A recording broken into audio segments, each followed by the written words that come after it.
खुश्क पखाना या सख्त पखाना आता है तो उसकी वजह से फिर कब्ज की शिकायत होती है। पखाना।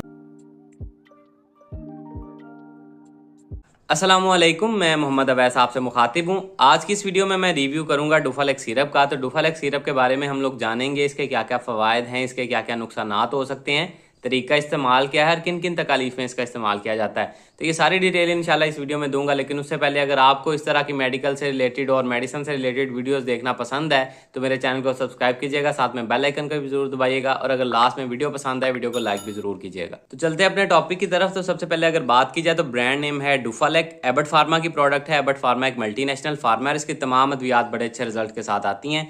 कीमत की बात की जाए तो 251 रुपीज़ में 120 ml के पैक में पाकिस्तानी मार्केट में ये अवेलेबल है। अब इसमें जो दवा शामिल है वो है लैक्टोलोज। लैक्टोलोज बेसिकली शुगर की एक किस्म है, लेकिन ये हमारे जिस्म में जज्ब नहीं होती। इस वजह से शुगर वाले मरीज भी आसानी से इसका इस्तेमाल कर सकते हैं।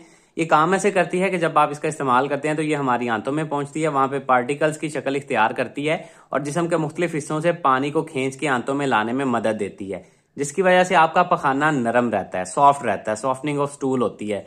उससे मदद ये मिलती है कि जब आपको खुश्क पखाना या सख्त पखाना आता है तो उसकी वजह से फिर कब्ज की शिकायत होती है, पखाना करते हुए जोर लगाना पड़ता है या दर्द होती है। ठीक है, जब आपका पखाना नर्म रहेगा और सख्त नहीं होगा, खुश्क नहीं होगा, तो उसकी वजह से आपको पखाना करने में आसानी होती है और पखाने को खारिज करने में भी आसानी पैदा होगी।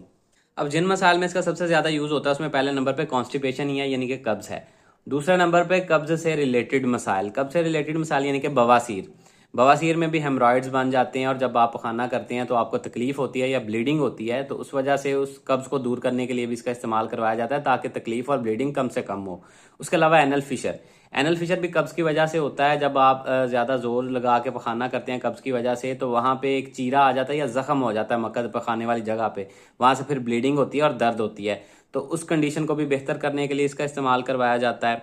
उसके अलावा हामला खवातीन में अक्सर कब्ज की शिकायत हो जाती है, उनमें भी इसका इस्तेमाल करवाया जाता है। उसके अलावा मेदे जिगर वाले मरीज जो हैं उनमें भी अक्सर कब्ज का मसला रहता है, तो उनमें भी इसका इस्तेमाल करवाया जाता है। उसके अलावा किसी सर्जरी से पहले अगर आपके पेट की सफाई दरकार हो तो उसमें भी इसका इस्तेमाल करवाया जाता है, पेट को साफ करने के लिए। औरली भी दिया जा सकता है मुंह के जरिए, या अनीमा भी किया जा सकता है इसके साथ। उसके अलावा इसका इस्तेमाल सर्जरी के बाद भी किया जाता है कि खास तौर पे जब खवातीन का सी सेक्शन होता है बच्चे के लिए, तो उसके बाद अक्सर खवातीन को कब्ज की शिकायत रहती है, तो उस कब्ज को ख़त्म करने के लिए भी इसका इस्तेमाल करवाया जा सकता है। उसके अलावा इसका इस्तेमाल जो करवाया जाता है वो अनीमा के तौर पे भी किया जा सकता है। शदीद कब्ज अगर हो जाए, औरली दवाई देने से फ़ायदा नहीं हो रहा, तो अनीमा के ज़रिए भी इसका इस्तेमाल करवा के कब्ज से रिलीफ दिया जाता है। उसके अलावा treatment and prevention of hepatic coma and pre coma, यानी कि जिगर की शदीद खराबी की वजह से जो मरीज कोमा में जाना स्टार्ट हो जाते हैं, अनकॉन्शियस हो जाते हैं, दिमागी तवाज़ुन ठीक नहीं रहता, उनमें भी इसका इस्तेमाल करवाया जाता है। किस लिए करवाया जाता है वो बताता हूँ।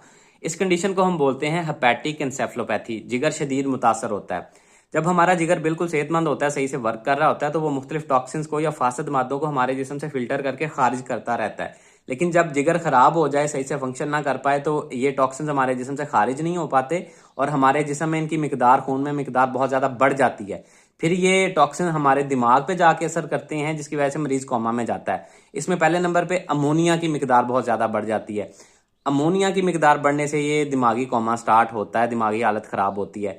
तो लैक्टोलोज उस अमोनिया की मिकदार को आपके जिस्म से खारिज करने में मदद देता है। पखाने के साथ ये अमोनिया को खारिज करता रहता है, जिसकी वजह से एक तो मरीज को कब्ज नहीं होती और दूसरा अमोनिया की मिकदार खारिज होती रहती है और मरीज इस तरह के कोमा से वापस सेहत की तरफ आना स्टार्ट हो जाता है। या अगर डाउट हो जिगर की खराबी की वजह से कि ये मरीज कोमा में जा सकता है, तो ऐसे पेशेंट्स में भी इसका इस्तेमाल एहतियातन पहले ही डॉक्टर स्टार्ट करवा देते हैं ताकि इसके जिस्म में अमोनिया की मिकदार ना बढ़े और इसको कब्ज ना हो। और अगर मरीज कॉन्शियस हो तो इसका इस्तेमाल मुंह के जरिए करवाया जाता है और अगर अनकॉन्शियस हो जाता है तो अनीमा के जरिए भी इसका इस्तेमाल करवाया जा सकता है।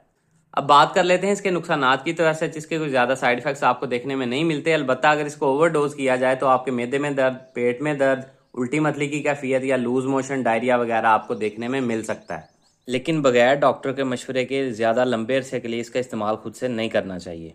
अब बात कर लेते हैं इसके तरीका इस्तेमाल या डोजेज की। तो इसकी डोजेज का तयन आपके डॉक्टर ने करना होता है, वो डिपेंड करता है आपकी उम्र पे और आपकी बीमारी की नोयत पे, तो उस हिसाब से डोजेज चेंज हो सकती है। अमूमी खुराक की अगर बात की जाए तो ये साथ में लिखी हुई है। एडल्ट में इसका इस्तेमाल 15 से 45 ml, बच्चों में 7 से 14 साल के बच्चों के लिए 15 ml और 1 साल से 6 साल के बच्चों के लिए 5 से 10 ml और 1 साल से कम उम्र बच्चों के लिए अप टू 5 ml इसका इस्तेमाल किया जा सकता है। स्टार्टिंग डोज ये होती है, आहिस्ता आहिस्ता मेंटेनेंस डोज पे शिफ्ट कर दिया जाता है, डोज कम कर दी जाती है आपकी कंडीशन के हिसाब से। मयरिंग कप साथ में मौजूद है, ये ml के हिसाब से आप इसको जो है मैयर करके इस्तेमाल कर सकते हैं। पानी के साथ आपने इसका इस्तेमाल करना होता है। बाज़ का सिंगल डोज भी दी जा सकती है और बाज़ का डिवाइडेड डोजेज में, यानी कि सुबह शाम भी आपको खुराक दी जा सकती है। तो ये सारी डिटेल थी जी डुफालेक्स सिरप से रिलेटेड। उम्मीद है आप लोगों को पसंद आई होगी। वीडियो पसंद आई है वीडियो को लाइक कीजिएगा, चैनल को सब्सक्राइब कीजिएगा। अल्लाह हाफिज़।